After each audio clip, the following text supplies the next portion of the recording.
आपको Miyamoto Musashi की बताई हुई 6 पावरफुल प्रिंसिपल बताता हूँ जिसको आप भी यूज़ करके अपने लाइफ में बहुत आगे बढ़ सकते हो। कौन थे ये? मुसाशी एक तलवारबाज, फिलोसोफर, स्ट्रैटेजिस्ट और बहुत ही सफल राइटर थे। ये बहुत फेमस थे अपने दोनों हाथों से तलवार चलाने के कारण। 61 लड़ाइयाँ लड़ी थी इन्होंने और सारी की सारी जीती, एक भी नहीं हारी थी। तो इतना इंट्रोडक्शन काफ़ी होगा। अब आ जाओ इनके प्रिंसिपल पे। Principle 1, accept everything the way it is. आपको किसी भी चीज़ को उसी तरीके से एक्सेप्ट करना चाहिए जैसा कि वो है। You can not reverse the flow of water. Life में हमेशा चेंजेस होते रहेंगे, प्रॉब्लम्स आती रहेंगी और आप इन चीज़ों को रोक नहीं सकते। इसीलिए हम में इन्हें एक्सेप्ट करने की मेंटालिटी ज़रूर होनी चाहिए।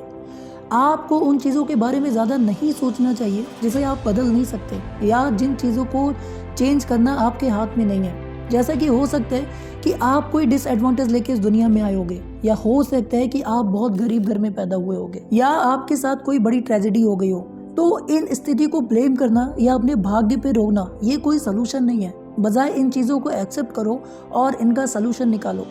मोसिशो बताते हैं कि वो भी इतने कुछ नसीब नहीं थे कि कहीं स्कूल जाके या पैसा दे के तलवारबाजी सीख सके और अपने स्किल्स को और सही कर सके, लेकिन फिर भी वो अकेले ही सीखने निकल गए और अपने तलवारबाजी को खुद से ही सीख के और बेहतर किया।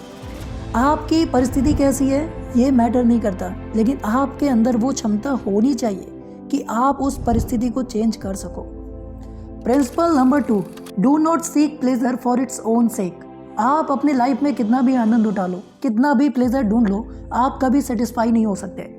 प्लेजर ऐसा है जैसे कि नशे की लत। यह आपको तुरंत मज़ा तो देता है, लेकिन लॉन्ग टर्म में आपको अंदर से खोखला भी कर देता है। So instead of pleasure aim for satisfaction, aim for discipline. Discipline आपको कभी प्लेजर नहीं देता, लेकिन आपको लॉन्ग टर्म में खुश जरूर रखेगा। जब आप पीछे मुड़ के देखोगे तो आपको एक सेटिस्फैक्शन फील होगा और एक्चुअल में वही हैप्पीनेस होता है।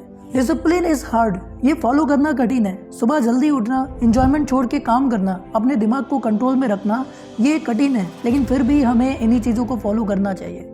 एक्चुअल में लाइफ के अंत में हमें इन्हीं चीज़ों से सेटिस्फैक्शन मिलता है। प्लेजर और सिर्फ आनंद में बिताई हुई लाइफ की अंत हमेशा घबराहट और अफसोस से भरा हुआ होता है। So don't seek pleasure, seek satisfaction. Principle 3, do not depend on a partial feeling. आपको कभी भी कोई भी चीज़ सिर्फ फीलिंग्स के बेस पे नहीं करना चाहिए। कोई भी एक्शन, लाइफ का कोई भी डिसीजन सिर्फ इमोशन के बेस पे नहीं लेना चाहिए। Emotions are like a child, ये आपका हमेशा बचाव करना चाहता है। ये आपको वही डिसीजन लेने के लिए बोलेगा जो आपके लिए आसान हो या जिसमें आपको प्लेजर मिले, ना कि वो जो आपके लिए सही हो। इसीलिए हमेशा अपने माइंड की सुनो।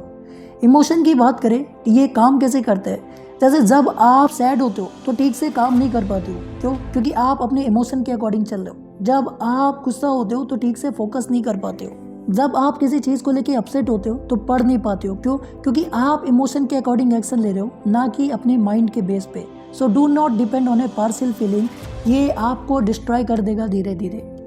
Principal number 4, be detach from desire your whole life long. अपने डिज़ायर को अपने आप से डिटैच रखो। डिज़ायर होना अच्छा हो सकता है, लेकिन अक्सर हम इससे अटैच हो जाते हैं और फिर आप डिज़ायर को नहीं, डिज़ायर आपको कंट्रोल कर रहा होता है। और इसी कारण कई बार हम इन डिज़ायर को पाने के लिए गलत काम करने के लिए तैयार हो जाते हैं।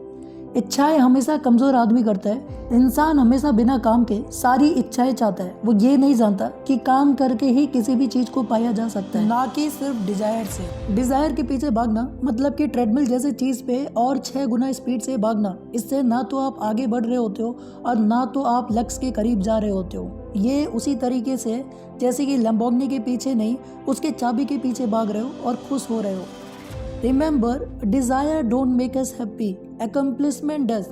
इच्छाओं के पीछे मत भागो, उसको पाना कैसे है इस पे ध्यान दो। Principle number 5, do not let your self be guided by the feelings of lust और love. Love is a trap. प्यार एक जाल है। इंसान प्यार में होने के बाद अपनी हर एक कीमती चीज़ गंवाने के लिए तैयार होता है, चाहे से वो उसका शरीर हो, पैसा हो या समय ही क्यों ना हो। आपने प्यार को ध्यान से चुनो, ये एक खतरनाक जगह हो सकता है आपके लिए। Musashi loved his path. Musashi कभी किसी से प्यार नहीं किए, उन्होंने सिर्फ अपने मंजिल से प्यार किया। वो सबसे अच्छे तलवारबाज रहे क्योंकि उन्हें अपने युद्ध से प्यार था। आपको हमेशा अपने मंजिल से प्यार होना चाहिए, उस रास्ते से होना चाहिए जो उस मंजिल तक आपको पहुंचाए। अपने लक्ष्य तक पहुंचने के लिए आपका दिया हुआ समय, किया हुआ मेहनत कभी आपको छोड़ के नहीं जा सकता। So do not let your self be guided by the feelings of lust और लव। अपने प्यार को ध्यान से चुनो।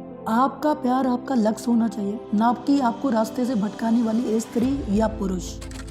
Principal number 6, in life have no preference. Preference is a trap.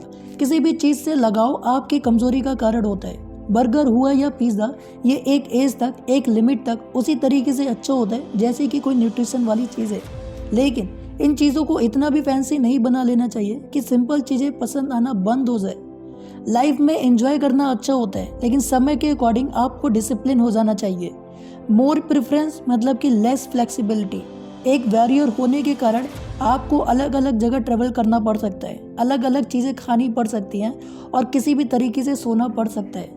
आपके लाइफ में आपका सिचुएशन कभी भी किसी भी तरीके से हो सकता है, इसीलिए लाइफ में प्रेफरेंस मत रखो, फ्लेक्सिबल रहो, शरीर से भी दिमाग से भी। ये थी मियामोटो मुसाशी की बताई हुई 21 प्रिंसिपल में से 6 पावरफुल प्रिंसिपल, जिसको उन्होंने अपनी बुक में लिखी हुई थी, जिसको मैंने अपने तरीके से आपको समझाया है। आगे भी ऐसे ही वीडियोस आती रहेंगी। वीडियो अच्छा लगा हो तो चैनल को सब्सक्राइब कर ले। तब तक के लिए थैंक यू सो मच। मिलते हैं अगले वीडियो में।